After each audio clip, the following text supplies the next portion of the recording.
जय श्री राम, जय सिया राम। श्री रामचरितमानस जी का अयोध्या कांड पाठ। ऋषि नायकु जहाँ आए सो देहि, राखे हो तीरथ जलु थल तेहि। सुनी प्रभु वचन भरत सुख पावा, मुनि पद कमल मुदित सिरुनावा। और ऋषियों के प्रमुख अत्रि जी जहाँ आज्ञा दें वहीं लाया हुआ तीर्थों का जल स्थापित कर देना। प्रभु के वचन सुनकर भरत जी ने सुख पाया और आनंदित होकर मुनि अत्रि जी के चरण कमलों में सिर नवाया। भरत राम संवादु सुनी सकल सुमंगल मूल, सुर सुवारथी सराही कुल, बरसत सुरतरु फूल। समस्त सुंदर मंगलों का मूल भरत जी और श्री रामचंद्र जी का संवाद सुनकर स्वार्थी देवता रघुकुल की सराहना करके कल्प वृक्ष के फूल बरसाने लगे। धन्य भरत जय राम गोसाई, कहत देव हर्षत बरियाई। मुनि मिथिलेश सभांक सब काहू, भरत बचन सुनि भयउ उछाहु।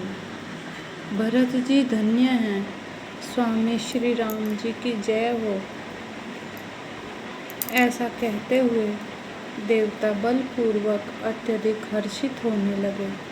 भरत जी के वचन सुनकर मुनि वशिष्ठ जी, मिथिलापति जनक जी और सभा में सब किसी को बड़ा उत्साह हुआ।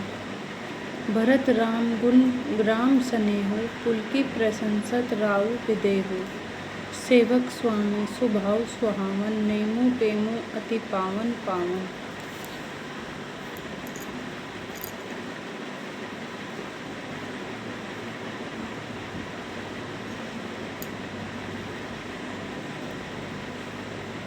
भरत जी और श्री रामचंद्र जी के गुण समूह की तथा प्रेम की विदेह राज जनक जी पुलकित होकर प्रशंसा कर रहे हैं। सेवक और स्वामी दोनों का सुंदर स्वभाव है। इनके नियम और प्रेम पवित्र को भी अत्यंत पवित्र करने वाले हैं।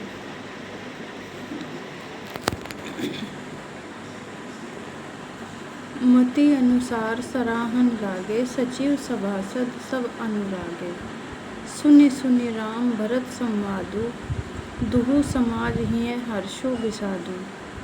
मंत्री और सभासद सभी प्रेम मुग्ध होकर अपनी अपनी बुद्धि के अनुसार सराहना करने लगे। श्री रामचंद्र जी और भरत जी का संवाद सुन सुनकर दोनों समाजों के हृदयों में हर्ष और विषाद, भरत जी के सेवा धर्म को देखकर हर्ष और राम वियोग की संभावना से विषाद दोनों हुए।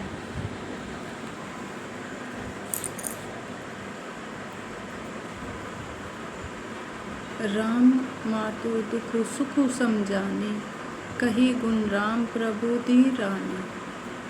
एक कहेहि रघुबीर बड़ाई, एक सराहत भरत बलाई। श्री रामचंद्र जी की माता कौशल्या जी ने दुख और सुख को समान जानकर श्री राम जी के गुण कहकर दूसरी रानियों को धैर्य बंधाया।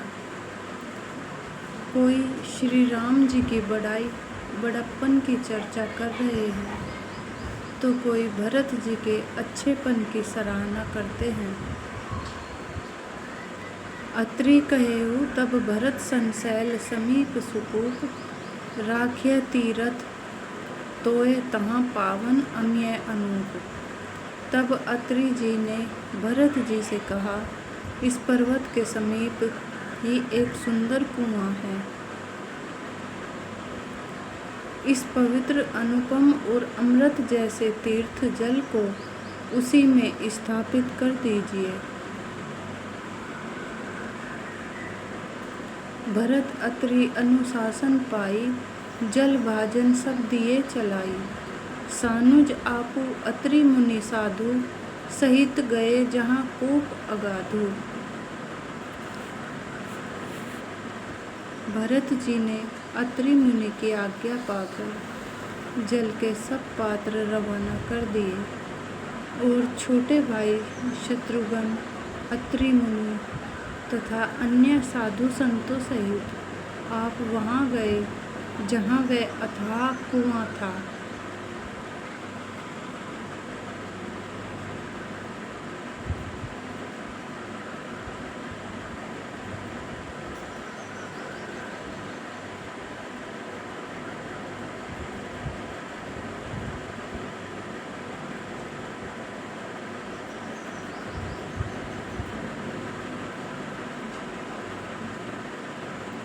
पावन पात पुण्य थल राखा, प्रमुदित प्रेम अत्रि अस भाषा।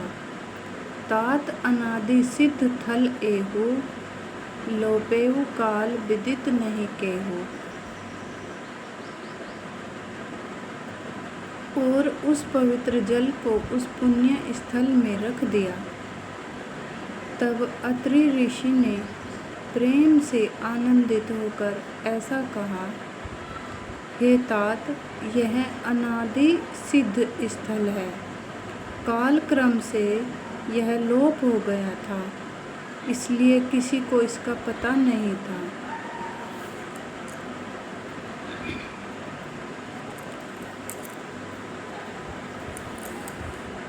तब सेवकन सरस थलु देखा, कीन्ह सुजल हित कूप विशेषा। विधि बस भयो विश्व उपकारो, सुगम अगम अति धर्म विचारो। तब भरत जी के सेवकों ने उस जलयुक्त स्थान को देखा और उस सुंदर तीर्थों के जल के लिए एक खास कुआं बना लिया।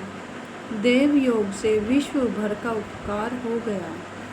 धर्म का विचार जो अत्यंत अगम था, वह इस कूप के प्रभाव से सुगम हो गया। भरत कूप अब कहीं लोगा, अति पावन तीर्थ जल जोगा। प्रेम सनेम निमज्जत प्राणी, होहै विमल करम मन बानी।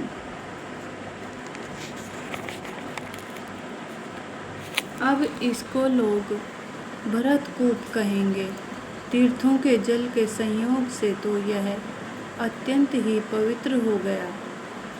इसमें प्रेम पूर्वक नियम से स्नान करने पर प्राणी मन, वचन और कर्म से निर्मल हो जाएंगे। जय श्री राम, जय सिया राम। श्री रामचरितमानस जी की जय।